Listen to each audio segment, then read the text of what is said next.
আসসালামু আলাইকুম গাছ। আমার কবুতরগুলো গাছকে ছেড়ে দিয়েছি। এই যে কবুতরগুলা বলেছিলাম একজনকে, আমি দিয়েছিলাম, তো আমি নিয়ে এসেছি ওগুলোকে। আর এখানে হচ্ছে আমার ওই যে এই নটার সাথে মাদিকে জোড়া দিয়ে দিয়েছি, এই যে এখন জোড়া নিয়েও নিছে। আর এদিকে ওই জোড়াটা, এইগুলা অনেক সুন্দর লাগে ছাদটা।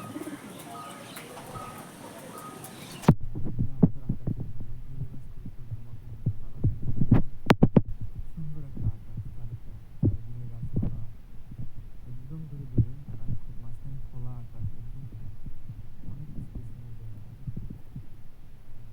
কবুতর খুব ভালো উঠতে পারে এখানে। আমার পুরোনো কবুতরগুলো ভালো উঠতে এখানে উড়ে। আর এই যে এখনকার অবস্থা।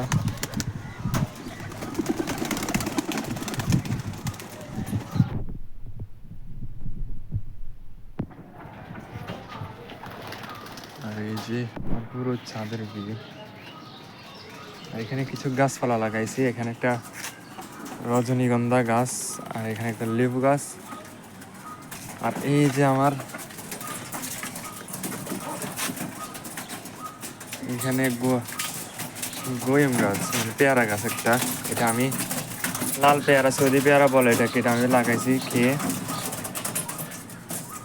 আর এখানে একটা ডালিম গাছ রোপণ করছি। আর এখানে একটা কাঁঠাল গাছ। গাছটা অনেক বড় হয়েছে, এবার ফুল আসছিল তবে টিকে নাই।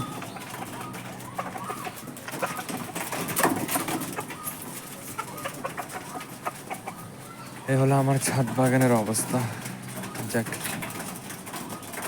আপনারা সবাই দোয়া করবেন, আমি আস্তে আস্তে এই ছাদটাকে অনেক সুন্দর করে সাজাবো। আমার এই ছোট্ট ছাদটা অনেক সুন্দর করে সাজিয়ে আপনাদেরকে মাঝে উপস্থাপন করব। আপনারা সবাই দোয়া করবেন। আল্লাহ হাফেজ।